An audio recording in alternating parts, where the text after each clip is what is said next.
At the bottom of the world, on the southern coast of New Zealand,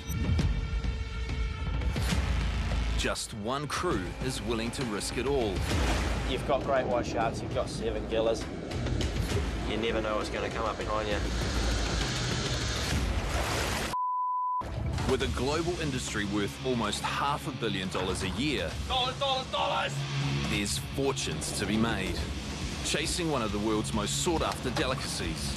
I've probably just made $600 in about an hour and a half. The sea urchin. So that's why they call it spiky gold. For huge paydays, Just even 13 hours. they're pushing the limits. Diving up to 150 feet on one breath. I have blacked out. It's one of the world's most dangerous professions. Mistakes can be deadly. You've got glass for a big shark, eh? I'll go in there, pull his tail, I'll give you $20. But these divers are some of the best He's the best spear fisherman in New Zealand and I'm right on his tail. and hungriest Gun it! Got me! Monster! in the world. We go hard. That's what happens when you hold your breath for 5 years. One boat, 2 teams. Double again, will ya? Is that ahead of me? The race is on. It's good fun, man.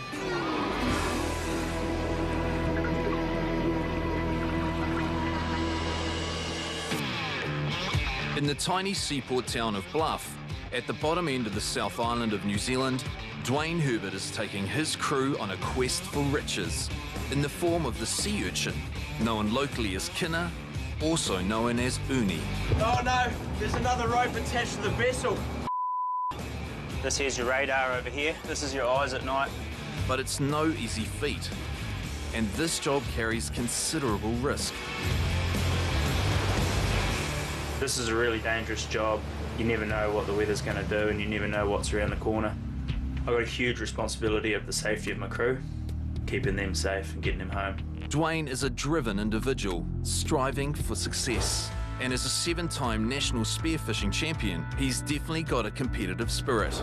Not only is Dwayne a renowned spearfisherman, he's a family man and a hero to his 2 sons. What's our tides doing tonight, Dwayne? Oh, it's high tide at the moment. It's going to drop in an hour or so and then we're going to get pushed all the way to Fjord. Fantastic. It's going to be a shorter trip than normal. It usually takes around 15 hours to get to where we're going, so that's good. Still a bloody long way, though. The team on the San Nicholas are travelling from Bluff at the bottom of the South Island, northwest over to Dusky Sound, a remote part of Fiordland. They're setting off just after 6 in the evening, so hope to arrive at first light.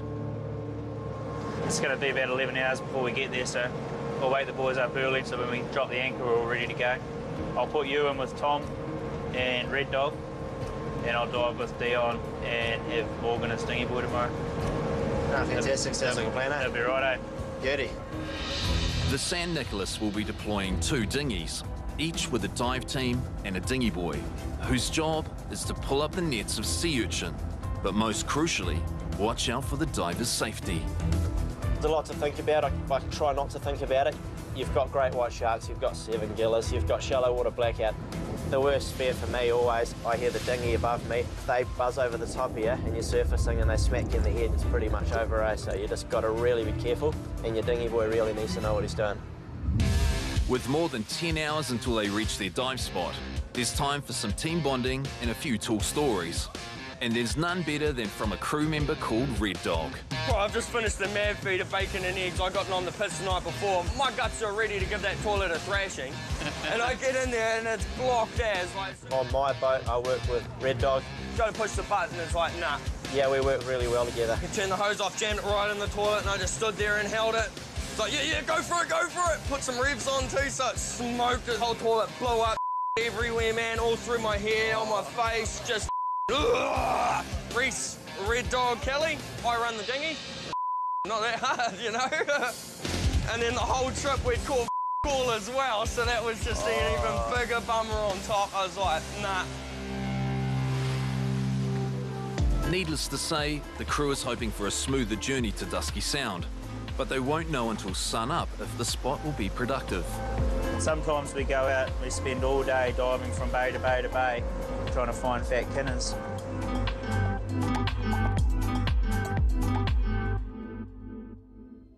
Their destination, Fiordland, is one of the most beautiful and unforgiving places in the world.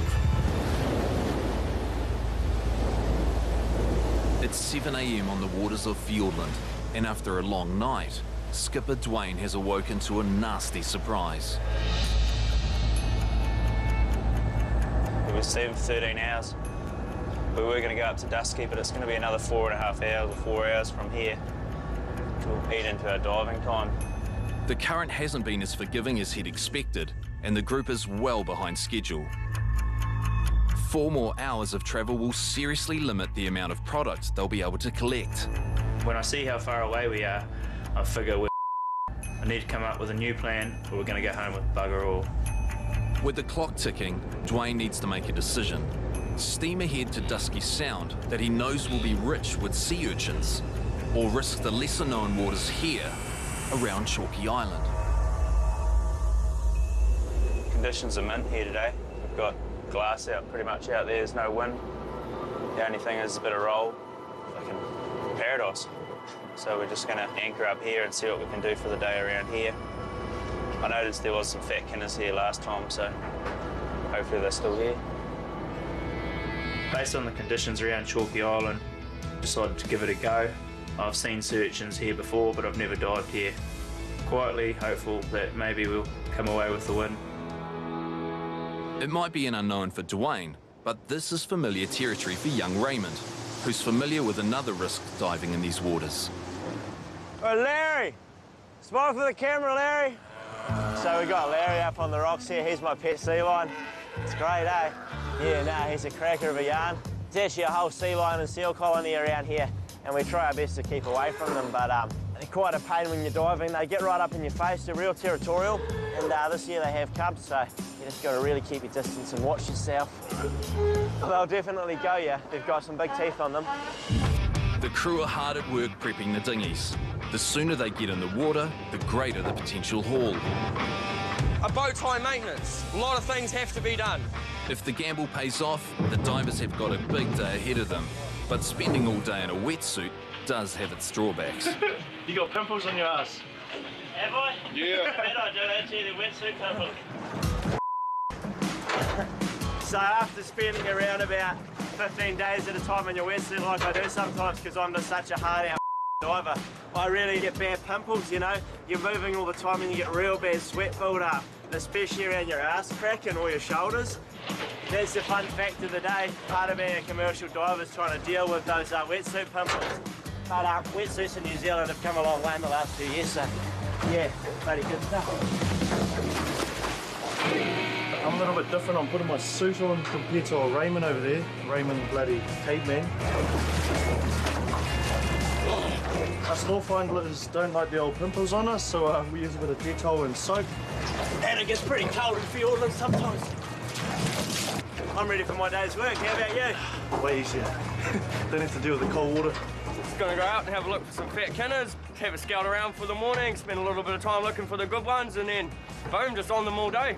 Hopefully we hit the Mac Daddy patches. That'd be awesome. Into it.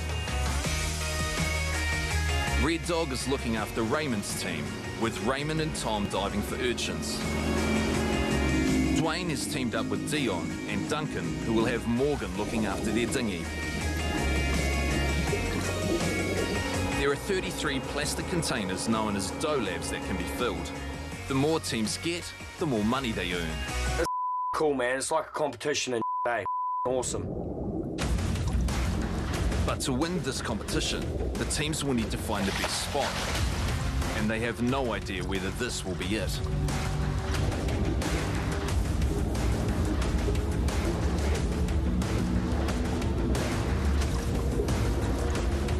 I love the excitement of the first day's diving, showing up to a new spot I've never dived before, getting in the water and just feeling real comfortable, and it's awesome, man. And it looks like Dwayne was right. The seafloor is littered with large sea urchins. Well, I'm relieved there's some urchins here, but if we're going to stick here and stick at it, we've got to crack a few to make sure they're good quality.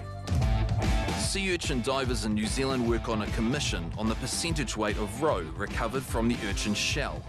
The higher that percentage, the more money they make for their work. And this spot is delivering big urchins with a lot of roe. We work on a recovery percentage of roe for what we catch. If you're going out and catching sea urchins, you're not making any money at all. So there's plenty of spiky gold to be found here, but will the quality of them be up to scratch?